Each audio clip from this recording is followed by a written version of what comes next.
हूं दीपाली राणा। आप देख रहे हैं सीएनबीसी आवाज स्पेशल होली के रंग निवेश के संग। सबसे पहले तो हमारे सभी व्यूअर्स को सीएनबीसी आवाज की टीम की तरफ से हैप्पी होली, और उम्मीद यही करते हैं कि आपका जो निवेश का पोर्टफोलियो है वो पूरे साल रंग बिरंगा रहे और मुनाफे के रंग इस पोर्टफोलियो से झलके। लेकिन इस होली के मौके पर अगर अब तक आपने निवेश की शुरुआत नहीं की है तो मार्केट अच्छी अपॉर्चुनिटी दे रहा है। कैसे इन्वेस्ट करना है, किन गलतियों को नहीं करना है, क्या फॉलो करनी है टिप्स, इस सब पर हम बातचीत करेंगे। हमारे साथ है फिनवाइस पीएफएस की फाउंडर प्रतिभा गिरीश, आनंद राठी वेल्थ के डेप्यूटी सीईओ फिरोज अजीज। आप दोनों का ही स्वागत है और दोनों को ही हमारी पूरी टीम की तरफ से हैप्पी होली। प्रतिभा नमस्कार। पहले तो आप बताइए क्या करती हैं यूजुअली होली के मौके पर, किस तरीके से सेलिब्रेट करती हैं? Happy Holi to you, to all the viewers as well. ये मुझे ना बहुत मिठाई अच्छे लगते हैं। होली आ गया मतलब घेवर चाहिए, खूब सारे चाहिए, सबको बांटना भी है। और बच्चे लोग भी आए हुए हैं होली के लिए, तो फैमिली के संग बहुत मजा आएगा, फ्रेंड्स एंड फैमिली के साथ होली खेलने में। Really looking forward. बिल्कुल। और इनफैक्ट होली एक ऐसा मौका होता है दिवाली के साथ साथ जहाँ पर डाइट वाइट सब भूलकर सिर्फ पकवानों का मज़ा लिया जाता है। और अगर हम नॉर्थ की बात करें फिरोज जी, तो यहाँ पर मीठे में गुंजिया हुई या शक्कर पारे हुए, नमक पारे हुए, इनका काफ़ी चलन है। दही भल्ले काफ़ी खाए जाते हैं होली के मौके पर। तो आप बताइए क्या खाना पसंद करते हैं या फिर डाइट को ही फॉलो करते हैं, और किस तरीके से सेलिब्रेट करते हैं? दीपावली जी, आपको भी होली की हार्दिक शुभकामनाएं, दर्शकों को भी बहुत बहुत शुभकामनाएं।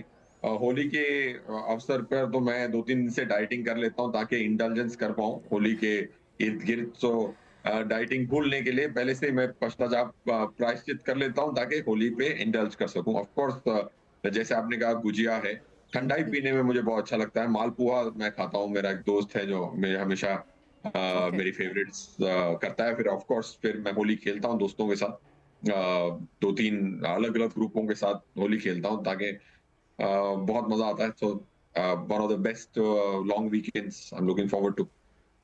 हाँ, बिल्कुल। और इस बार होली फेस्टिवल भी ऐसे पड़ा है कि एक लंबा वीकेंड भी मिल रहा है, तो उससे एंजॉयमेंट भी डबल हो जाती है। लेकिन फिरोज जी ने जो बात कही उसको मैं अगली होली पे तो ज़रूर फॉलो करने वाली हूँ। यूजुअली हम लोग क्या करते हैं, मैं भी और इनफैक्ट मेरे जानने में जितने भी फिटनेस फ्रीक लोग हैं, कि वो सोचते हैं कि ठीक है डाइट करेंगे, एक्सरसाइज करेंगे, होली निकल जाने तो उसके बाद करेंगे। लेकिन इस बार पहले करेंगे डाइटिंग ताकि होली पे अगर हम खाएं तो वो बैलेंस हो सके। लेकिन एनीवेज अगर हम पोर्टफोलियोज की बात करें प्रतिभा, तो पिछले 3-4 महीनों में स्पेशली जिन्होंने शुरुआत की उनके पोर्टफोलियोज जो है वो लाल रंग से रंगे हुए हैं और थोड़े से चिंतित भी हैं इन्वेस्टर्स की क्या करें, कैसे करें, रोक दें एसआईपी या इन्वेस्टमेंट कंटिन्यू करें। तो पहले तो ये बताइए कि किस तरीके से अपने फाइनेंसेस को बेटर करने के लिए स्ट्रैटेजी इन्वेस्टर्स को अपनानी चाहिए ताकि कलरफुल पोर्टफोलियो रहे और एक अच्छे रिटर्न्स बन सकें। तो किस तरीके से इस होली पे एक सटीक फाइनेंशियल फ्यूचर को लेकर प्लानिंग की जा सकती है? एक तो एक ही रंग से अगर होली खेलेंगे, कितना भी हमारा फेवरेट क्यों ना हो, तो मजा नहीं आता, इतना जॉय नहीं मिलता है। तो रंग बिरंगी पोर्टफोलियो भी होनी चाहिए, रंग बिरंगी होली भी होना चाहिए। तो अगर आपके पोर्टफोलियो में अब भी हाल ही में आपने स्टार्ट किया और तुरंत आपको मतलब लाल रंग दिख रहा है, लाल ही लाल दिख रहा है 2-3 महीने में, तो आप निराश ना होए। बिकॉज हम भूल ही गए थे कि ऐसा भी हो सकता है मार्केट में। पिछले 2-3 साल से तो सिर्फ एक ही डायरेक्शन में बने रहिए, अच्छा सा आपका रिटर्न्स मिलेगा। स्ट्रैटेजी जहां तक है, आपके पोर्टफोलियो को कैसे रंग बिरंगे बना सके। पहले तो हम होली के दिन व्हाइट पहनते हैं। सफेद क्यों पहनते हैं? क्योंकि उसके उसके ऊपर रंग अच्छे से निखर के आएगा। सफेद होता है शांति और सरलता का एक प्रतीक। और मैं ये बताऊंगी कि व्हाइट जो है अपने पोर्टफोलियो में डेट होना चाहिए, कि थोड़ा आपका स्थिरता दे, थोड़ा आपका स्टेबिलिटी बने रहे। इसलिए debt should be important part of portfolio. चाहिए वो शॉर्ट टर्म के लिए डेफिनेटली सिर्फ डेट ही होगा, लॉन्ग टर्म में भी थोड़ा बहुत डेट रखे। और जो हरा रंग है वो वसंत ऋतु का रंग है ना, ये बिगिनिंग्स का रंग है। तो अगर आप अब भी स्टार्ट कर रहे हैं या हाल ही में स्टार्ट किया है, तो मैं उम्मीद करती हूँ कि आपने हाइब्रिड कैटेगरी में इन्वेस्ट जरूर किया होगा, क्योंकि उसमें उतार चढ़ाव बहुत कम होते हैं और बने रहने में आपको दिक्कत नहीं होगी। और ब्लू जो नीला रंग है, वो विशालता और संभावनाओं का रंग है। तो ये जो है, हम लार्ज कैप पोर्टफोलियोज के लिए ब्लू का रंग अगर हम सोचे, तो ये ब्लू बहुत ही लार्ज एक पोर्टफोलियो में होना चाहिए, लार्ज कैप का। तो दूसरा आपका जो गोल्ड है, गोल्ड का चमक किसको नहीं पसंद है? गोल्ड मतलब आत्मविश्वास और उत्साह का रंग है ऑरेंज। तो ऑरेंज रंग जो है आप ज़रूर चुनिए। 5 टू 10% गोल्ड रखना बहुत अच्छा है। और सबसे बेस्ट गुलाल को कैसे भूल सकते हैं? गुलाल तो होता है आकर्षण और सौंदर्य का प्रतीक। और हमारे लिए आकर्षण क्या होता है? मिड कैप और स्मॉल कैप। तो मिड कैप और स्मॉल कैप की मात्रा भी होनी चाहिए। ज़रूर उतार-चढ़ाव होगी, लेकिन लॉन्ग टर्म में आपको बहुत अच्छा रिटर्न मिलने में आपका मदद करेगा। ऐसे ही रंग-बिरंगे पोर्टफोलियो बनाइए, डाइवर्सिफ़ाई कीजिए, हर रंग शामिल करेंगे तो उतार-चढ़ाव भी आपके लिए आसान होगा। बिल्कुल, तो इंटरेस्टिंग समावेश किया है रंगों का निवेश की कैटेगरी के साथ प्रतिभा ने, कमेंडेबल है। अच्छा फिरोज जी, आप बताइए, अगर फाइनेंशियल फ्यूचर अपना प्लान करें इन्वेस्टर्स, तो किन किन बातों का ख्याल रखें?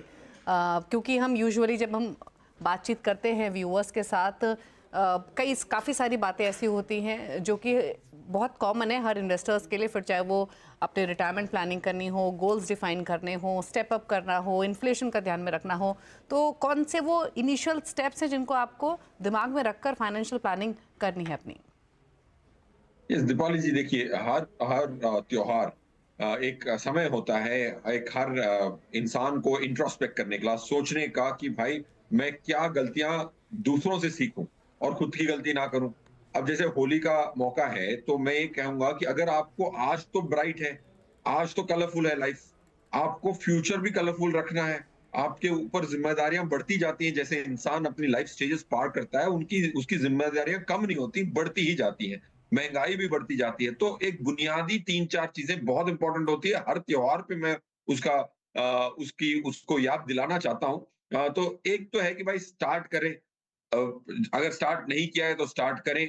स्टार्ट करें तो अगर अर्ली करें, ज़्यादा देर ना करें, तभी आपकी ज़िंदगी में हमेशा के लिए रंग रहेंगे। हर होली में आप रंग और खुशियाँ सेलिब्रेट कर पाएँगे if you start early. Start अगर 5 साल से अगर एक निवेशक अपनी इन्वेस्टिंग पीरियड को 25 साल रखने के बदले 30 साल रखता है, ₹1000 की एसआईपी 25 साल करने के बदले 30 साल करता है, तो मैच्योरिटी अमाउंट 27 लाख से 54 लाख हो सकती है, वही सेम रिटर्न की असम्पशन पे 14% की। तो मैं ये कहना चाहूंगा कि हर 5 साल के एडवांसमेंट में कैपिटल, आपकी मैच्योरिटी कैपिटल डबल हो सकती है, ताकि आप रिटायरमेंट के बाद भी ऐसे ही त्योहार सेलिब्रेट कर सकें, अपने बच्चों को भी सेलिब्रेट करवा सकें इन लाइफ। दूसरी एक सीख है कि हम्म। कभी भी एक एसेट से प्रेम ना करें। मैंने जहां तक कि हजारों निवेशकों से मुलाकात की है 2 दशक में, ये देखा है कि हर निवेशक की एक फेवरेट एसेट क्लास होती है। कोई प्रेम कर बैठता है एफडीओ से, कोई प्रेम कर बैठता है गोल्ड से, कोई प्रेम कर बैठता है इक्विटी से, कोई रियल एस्टेट का भक्त बन जाता है। हर एसेट हर इंसान के लिए हर समय ज़रूरी होती है, वो मात्रा में होनी चाहिए। आप अपने लक्ष्यों से प्रेम करें, एसेट से प्रेम ना करें, राइट? आप अगर हॉलिडे पे जाते हैं तो डेस्टिनेशन से प्यार करते हैं, एयरक्राफ्ट से प्यार नहीं करते कि बोइंग में ही जाना है, एयरबस में ही जाना है। आप पेरिस जा रहे हैं तो पेरिस से प्रेम प्रेम करते हैं, ना कि बोइंग और एयरबस से। लोग ज़रियों से प्रेम करने लग जाते हैं, लक्ष्यों से प्रेम करें, ये मेरी सेकंड सलाह होगी। और एसेट क्लास जो डाइवर्सिफाई कर रहे हैं, उसमें भी बहुत सारे कन्फ्यूजन है। हमने टोटल किए तो 16,000 प्रोडक्ट्स हैं जिसमें आप चेक काट के पैसे डाल सकते हैं। वो 16,000 में से आपने खरीदने 10-15। तो प्रोडक्ट सिलेक्शन पे भी तवज्जो दें। दीपाली जी का शो देखें और म्यूचुअल फंड की जो 600-700 म्यूचुअल फंड है, हम्म। उसमें से कौन सा चुनना है, उसका चुनाव ठीक से करें। ये 3 स्टेप बहुत इंपॉर्टेंट होते हैं, बुनियादी चीजें हैं, बट ज़हन में रखनी ज़रूरी है। ओके। ओके, अच्छा प्रतिभा, आपने कैटेगरीज की बातचीत की, हर रंग पोर्टफोलियो में होना चाहिए वो समझाया, लेकिन अगर हम इस फेस्टिवल ऑफ कलर्स की बात करें तो क्या इन्वेस्टमेंट लेसन्स हमें ये फेस्टिवल देता है? कैटेगरीज तो ठीक है, लेकिन क्या एग्जैक्ट अप्रोच होनी चाहिए अपने पोर्टफोलियो को लेकर, फिर चाहे वो डाइवर्सिफिकेशन की बात हो, ओवर एक्सपोजर ना हो, एक बैलेंस्ड अप्रोच हो, क्या इन्वेस्टमेंट लेसन्स आपकी तरफ से रहेंगे हमारे व्यूअर्स को? वापस मैं वही बताऊंगी, स्टार्ट तो वहीं से करूंगी। रंग खुशियां लाती है, रंग बिरंगी पोर्टफोलियो रखिए, डाइवर्सिफिकेशन कीजिए। हाल ही में हम जब भी व्यूअर क्वेश्चन भी देखते हैं तो उनका बहुत ज्यादा एक्सपोजर एक ही मार्केट कैप या एक ही एसेट कैटेगरी में हो जाता है। वो थोड़ा ओवरबोर्ड हो जाता है कि बहुत अच्छा रिटर्न्स मिला है हाल ही में, तो हम यहीं पे इन्वेस्ट करेंगे। जैसे आपने देखा होगा, मिड कैप और स्मॉल कैप का बहुत ज्यादा मात्रा में इन्वेस्ट करते हैं, तब वॉलिटिलिटी आता है ना, तो वो लाभ देखना उनके लिए बहुत मुश्किल हो जाता है। दूसरी बात, अगर आपका बुरा एक्सपीरियंस भी रहा हो, आपने इन्वेस्ट कर दिया, गलत एसेट क्लास में इन्वेस्ट कर दिया, डरिए मत। जैसे न्यू बिगिनिंग्स होता है, हमारी कोई दुश्मनी भी है तो हम होली है करके रंग लगा देते हैं। वैसे ही आप भूल जाइए, जो अपने एक्सपीरियंस से सीख ज़रूर लीजिए, लेकिन घबराइए मत, डेफिनिटली इन्वेस्ट कीजिए फॉर द लॉन्ग टर्म। उससे जो भी सीख है वो उसको याद रख के कीजिए। और फेस्टिवल जो है, जैसे हमने पहले ही बात किया, मिठाइयों के बिना कंप्लीट ही नहीं होता।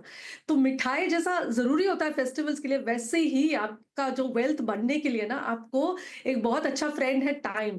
तो टाइम दीजिए, अपना कंपाउंडिंग जो है, अपना मैजिक क्रिएट करके बहुत अच्छा एक आपका कॉर्पस बना सकता है। तो don't forget the magic of compounding. और जैसे भांग से थोड़ा बहुत नशा होता है, लेकिन अगर आप उसको ओवरडोज करेंगे तो हो सकता है, मतलब बहुत मुश्किल होगा, आपको नेक्स्ट डे डेफिनेटली प्रॉब्लम होगा।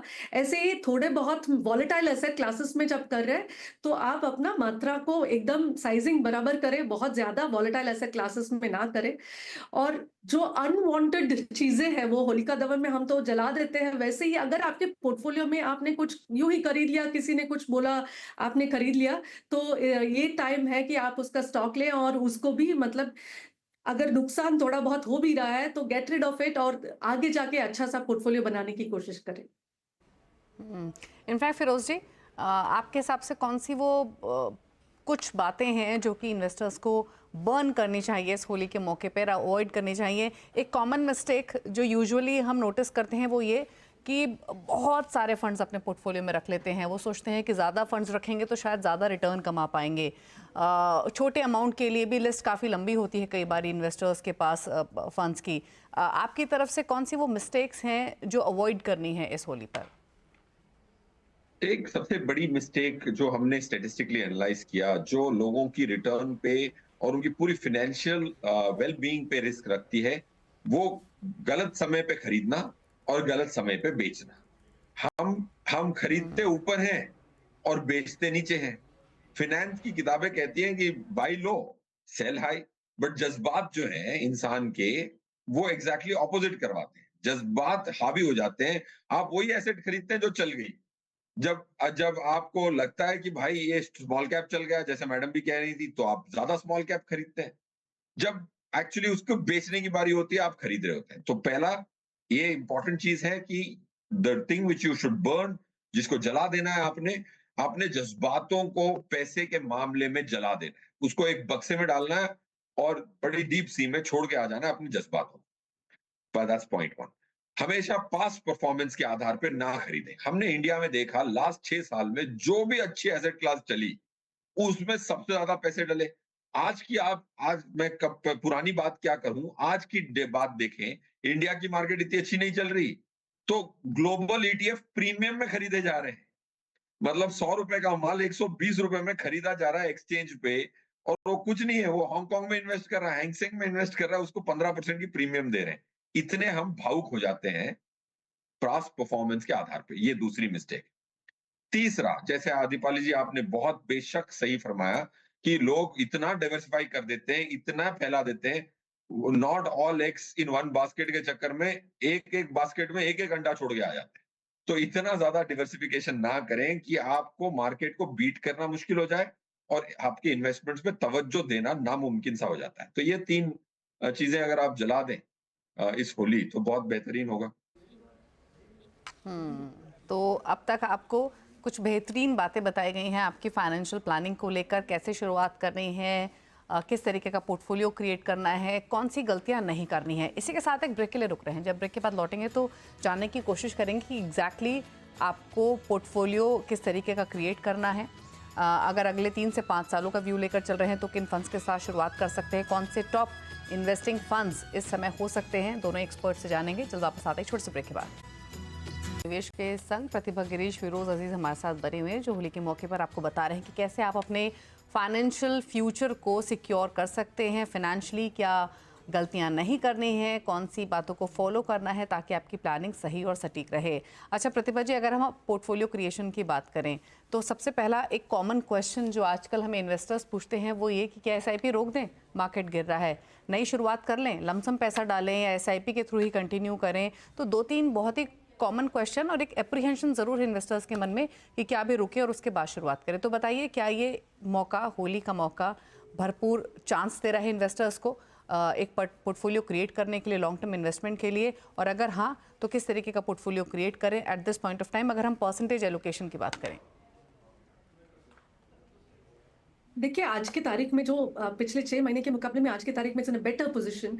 तो एसआईपी स्टॉप कर देखा बिल्कुल नहीं। एसआईपी का मतलब ही यही होता है कि आप लोअर में खरीदेंगे तो ज्यादा यूनिट्स इकट्ठा होगा, इसलिए एसआईपी पॉपुलर हुआ था। लेकिन ये जरूर चेक करें कि आपका एसआईपी कौन सा फंड में जा रहा है। अगर आपने थीमेटिक ले लिया जो चल गई है, हमने हाल ही में देखा लास्ट ईयर में बहुत सारे थीम्स ऐसे बहुत अच्छे चले, तो उसमें अगर आप एसआईपी कर रहे हैं तो डेफिनेटली उसको रीपर्पस करें, रोके नहीं, रीपर्पस करें। एक इसके टोपी उसके सर कीजिए, थोड़ा बैलेंस आप पोर्टफोलियो कैसे बैलेंस करें। एक तो मार्केट कैप के हिसाब से आपको बैलेंस करना चाहिए। मेरे हिसाब से अगर आप लंबे समय अवधि के लिए कर रहे हैं तो 60 टू 65% लार्ज कैप में अगर रहेगा ना तो आपको बने रहने में सुविधा होगी, क्योंकि वॉलिटिलिटी इतना ज्यादा नहीं होगा। लार्ज कैप जरूरी नहीं है आप सीधा लार्ज कैप पोर्टफोलियो ही खरीद ले, फ्लेक्सी कैप में भी लार्ज कैप का मात्रा बहुत ज्यादा होता है। तो वैसे कैटेगरीज चुने और 20 टू 25% मिड कैप और 10 टू 15% आप स्मॉल कैप में रख सकते हैं। जहां तक लमसम की बात है, यस मार्केट बहुत करेक्ट हुआ है, लेकिन इसका कोई गारंटी नहीं है कि और 10 या 15% नीचे नहीं जाएगा। इसलिए मैं ये बताती हूँ कि बहुत लंबे समय अवधि के लिए नहीं, लेकिन आपके पास लमसम है तो एसटीपी कीजिए स्मॉल ड्यूरेशन के लिए। हर हफ्ते में मतलब 8 10 12 ऐसे ऐसे 12 हफ्तों में आप एसटीपी कीजिए, ताकि अगर करेक्ट भी हो जाए तो आपको बुरा ना लगे कि आज मैंने डाला, मैंने सोचा बहुत लो है और भी 10% करेक्ट हुआ। तो रिवर्स होगा तो थोड़ा बहुत आपका लॉस हो जाएगा, लेकिन लॉस अवर्जन, लॉस को अवॉइड करना बहुत ही इंपॉर्टेंट है। दूसरा, markets are meant to be volatile. मैंने ही बताया, मैं मुझे बहुत अच्छा लगता है कि मार्केट जो डर के आगे जीते हैं, वैसा बोलते हैं, वॉलेटिलिटी के आगे आपको रिटर्न्स है, तो आप बने रहिए और डरिए मत। Markets are expected to be volatile in the short term.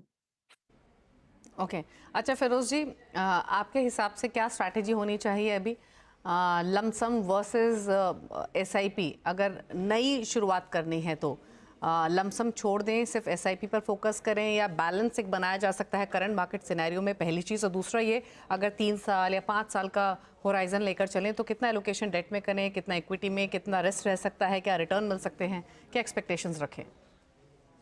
Yes Deepali जी, इसमें 3 क्वेश्चन है आपके प्रश्न में।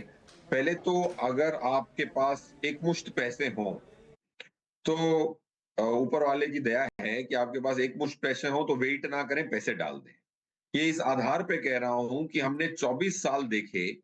अगर मार्केट की लोअर लेवल पे हर फाइनेंशियल ईयर अगरचे हमें पता होता कि ये लोवेस्ट है, अगर भगवान बता देते आपको होली गिफ्ट के मौके पे कि आपको ये मार्केट की लोवेस्ट है और अगर आप खरीद लेते तो 1 साल की भी रिटर्न सबसे वर्स्ट रही है 11% और सबसे बेस्ट रही है 92% if you are able to pick up the Nifty at lowest level of a financial year. But इस साल का जो है लोवेस्ट लेवल वो तो हमें पता ही है, वो था 4 जून 2024 को 21,885। आज हम 3% उससे ऊपर है, तो हम करीबन करीबन लोवेस्ट लेवल पे ही हैं इस फाइनेंशियल ईयर के। तो मैं ये कह रहा हूं कि संभावना आपके हित में है, तो आप अगर एक मुश्त पैसा बैंक अकाउंट में लेके बैठे हैं तो बेशक डाल दें। दूसरा रहा सवाल दीपाली जी आपका कि डेट में कितना रखें, इक्विटी में कितना रखें। डेट में इंडियंस का इतना पैसा है, बेशुमार पैसा है। अगर आप अपनी पीपीएफ, ईपीएफ, एफडी, आरडी सब जोड़ते हैं ना, तो फिर पता लगता है कि लोगों के फाइनेंशियल एसेट्स में 80% तो डेट है। अगर आपका 50% इक्विटी नहीं है, तो पहले वो 50 पे ले आएं, इमीडिएटली ले आएं। तीसरा, एसआईपी को रोके ना। अगर एसआईपी चल रही है तो चलने दें।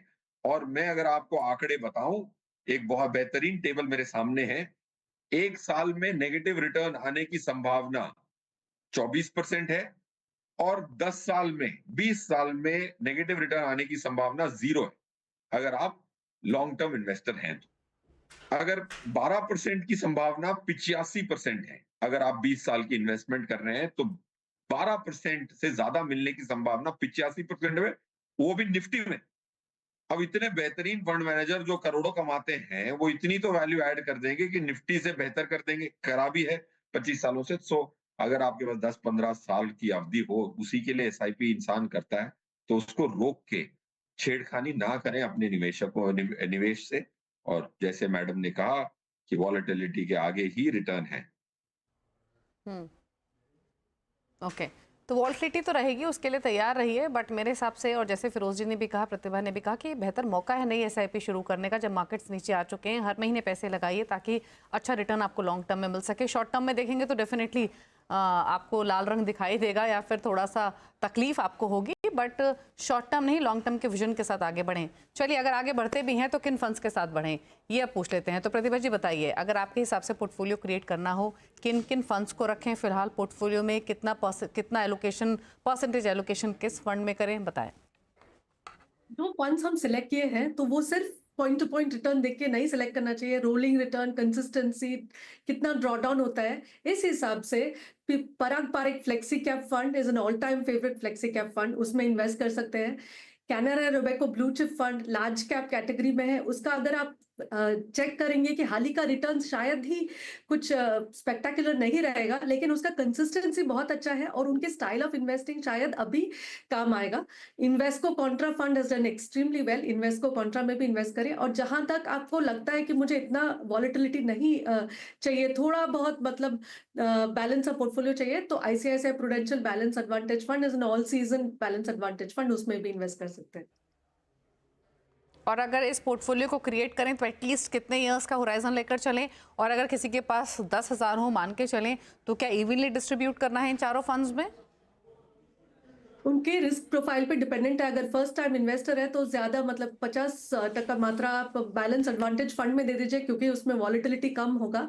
और बाकी 50% को आप इक्विटी फंड्स, जो बाकी तीनों फंड्स में आप कर सकते हैं। लेकिन आप सीजनड इन्वेस्टर है तो बैलेंस एडवांटेज को छोड़ ही दीजिए, बाकी तीनों फंड्स में आप कर सकते हैं। जैसे मैंने बताया, कॉन्ट्रा और ब्लू चिप जो है flexi cap, everything will have large cap का परसेंटेज, तो आपका पोर्टफोलियो अपने आप बैलेंस हो जाएगा। ओके, चलिए, तो ये रहे फंड्स प्रतिभा जी की चॉइस के हिसाब से। Invesco contra, Canara Robeco blue chip, Parag Parikh flexi cap, ICICI balanced advantage. लेकिन आपके रिस्क टेकिंग कैपेसिटी के हिसाब से, आपके होराइजन के हिसाब से आपको अपना जो एलोकेटेड अमाउंट है उसको उस तरीके से डिवाइड करना है, जैसे प्रतिभा जी ने समझाया।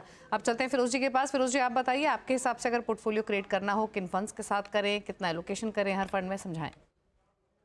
अगर 5 साल का पैसा है, एसेट एलोकेशन में 80% मिनिमम इक्विटी होना चाहिए और 20% डेट होना चाहिए। ये एक पॉइंट मैं मेक करना चाहूंगा। आज की करंट स्थिति में अगर आपके पास 3 साल का भी पैसा हो तो 70% एटलीस्ट इक्विटी में करें और 30% डेट में करें। रहा सवाल दीपाली जी आपके प्रश्न का जवाब की 4 स्कीम्स बता देता हूँ। एचडीएफसी फ्लेक्सी कैप, जो फ्लेक्सी कैप स्कीम है, डीएसपी इक्विटी अपॉर्चुनिटीज एक large and mid cap scheme है। उसके बाद एक स्मॉल कैप स्कीम और एक mid cap scheme, Kotak emerging एक मिड कैप स्कीम है, इन्वेस्को इंडिया स्मॉल कैप एक स्मॉल कैप स्कीम है। ये 50 स्कीमें खरीदनी है, चारों की चारों खरीदनी है और इक्वल मात्रा में खरीदेंगे तो आपके पास 40% मिड एंड स्मॉल कैप आएगा, 60% लार्ज कैप आएगा। I think that will be a good proportion given where we are. अच्छा फिरोज जी, एक चीज़ और, दो कैटेगरीज पर मुझे आपकी राय और चाहिए। एक तो इंडेक्स फंड, क्योंकि ये कैटेगरी पॉपुलर रही है पिछले 2-3 सालों में स्पेशली, और रिटर्न भी बने हैं, फिर चाहे वो आप किसी भी इंडेक्स फंड की बात करें। और साथ ही जो ग्लोबल स्टॉक्स हैं, जो नेस्डैक फंड्स हैं, उनको लेकर आपका आउटलुक क्या है अभी? I think index funds large cap category में अगर आपको इंडेक्स फंड चुनने हैं तो सही सेंसेबल चीज है, क्योंकि देखिए स्मॉल कैप का अगर मैं इंडेक्स फंड खरीदता हूं तो पूरे 250 स्टॉक आ जाते हैं। उसमें थोड़ी कंपनियां मुझे फंडामेंटली पसंद नहीं है, क्योंकि उनकी गवर्नेंस पे थोड़ी शक होती है काफी बार, क्योंकि पूरी 250 कंपनियां तो अच्छी नहीं हो सकती। उस इंडेक्स में एक ऐसी कंपनी भी है जिसकी पी 900 पे है और दूसरी एक कंपनी है 5 पी पे।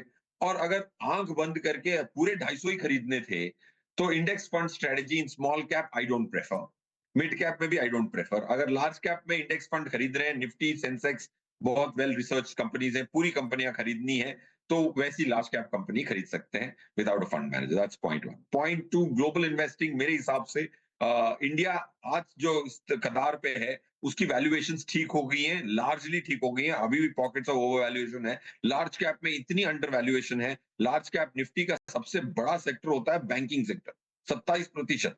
वो 4 साल के सबसे कम पीई पे है, उससे भी 1 सिग्मा कम पीई पे है।